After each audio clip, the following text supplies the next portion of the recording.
Am I coming through? Where's I'm your not. buddy? Where's your partner?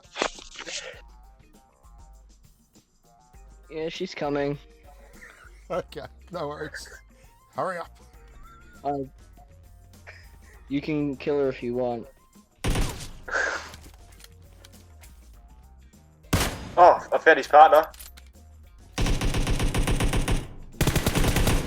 Thanks, guys. Rock on. Watch Bushka. He's a great Yeah. YouTuber.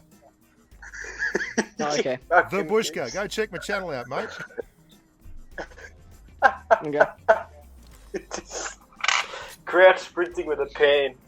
God bless her. She's awesome, dude.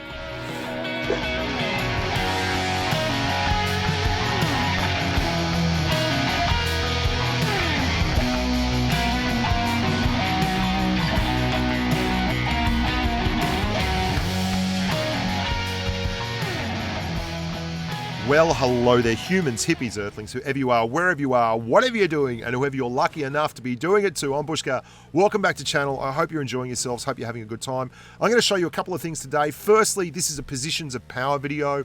If you want to see more of these videos, if you want me to turn this into a series, which I'm thinking of doing, then leave a comment below and let me know. Secondly, if you stick around to the end, I'm going to show you a little treat. For those of you who are particularly new to the game, it's going to really improve your chances of surviving when you're in firefights and you've just jumped out of your car and that kind of stuff.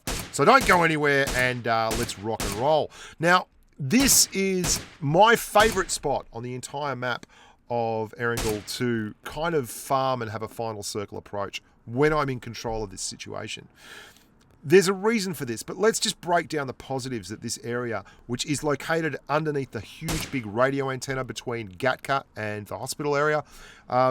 The positives of this area are many, and the negatives are very, very few, particularly in third person, where you get to overlook without exposing yourself. This is the only real elevated area for about 200 or 300 meters around. And this area in particular is valuable because it's a natural bowl on top of an elevated position, which means that unlike a normal ridgeline, where if you get fired upon, you have to retreat behind the ridgeline and heal up.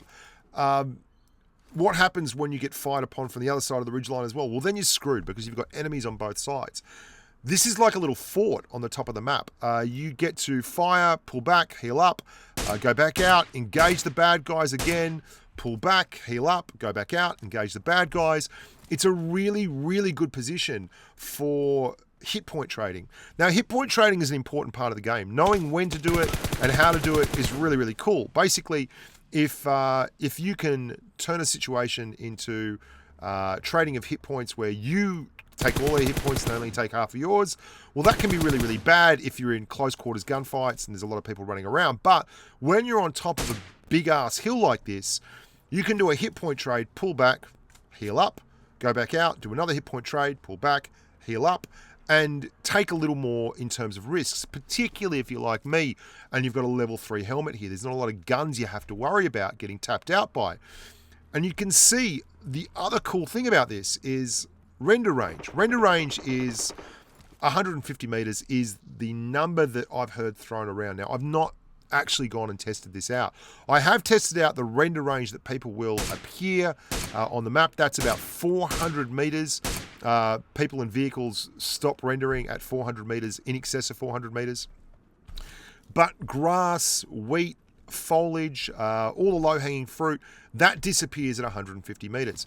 And if you go to the other side of this bowl, so say I wanted to look to the northeast behind me and I was standing on this southwest corner and I look back northeast, then anyone that is over 150 meters away is going to be lying in an open field. They won't be rendering anywhere. The grass will stop rendering, and a lot like those guys you can see out there to the east 75, they're just in trouble. There's nowhere to hide. They've got tiny little hay bales. I've got this whole area and I can choose to engage or disengage as is my want. And this is what I'm talking about with hit point trades.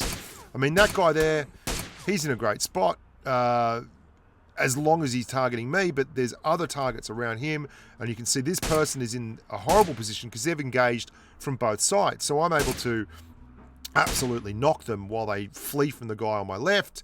And then I just duck back down and I heal up again. safe as houses.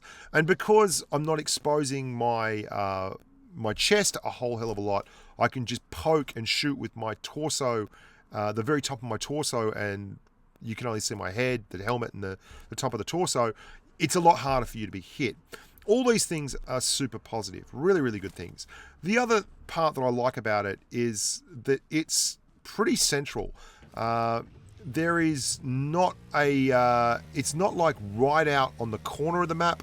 If it comes anywhere over this side, there's a big section of the map that it can reach really, really quickly.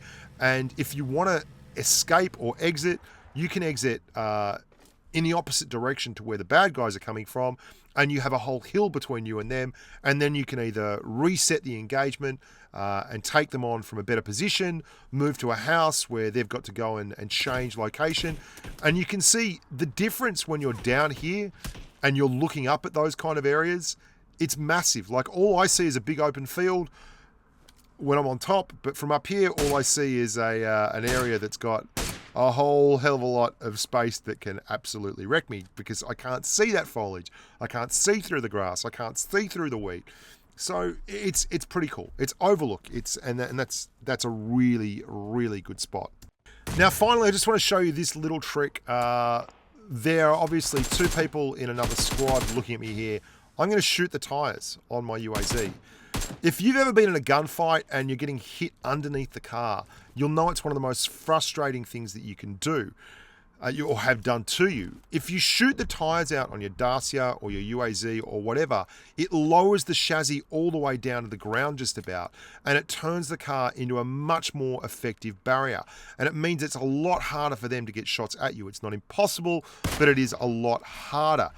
The other thing, and you're going to see it in just a second, is if you are behind the UAZ, it's quite often a good idea just to blow the car up, because what happens is people, they fight from behind these vehicles and they get really, and you're going to see I'm going to blow it up. I'm just going to blow it up. And then I can't get blown up by the car when it blows up. Just a really quick little tip, and it's something that I use a lot when I'm fighting behind a Dacia or a UAZ, but I notice a lot of people don't do it, and that means they probably die more than they should. I'm Bushka. I hope you enjoyed this quick little hit of Positions of Power. Let me know what you think in the comments below. And until next time, stay safe on the battlefield. Bye for now.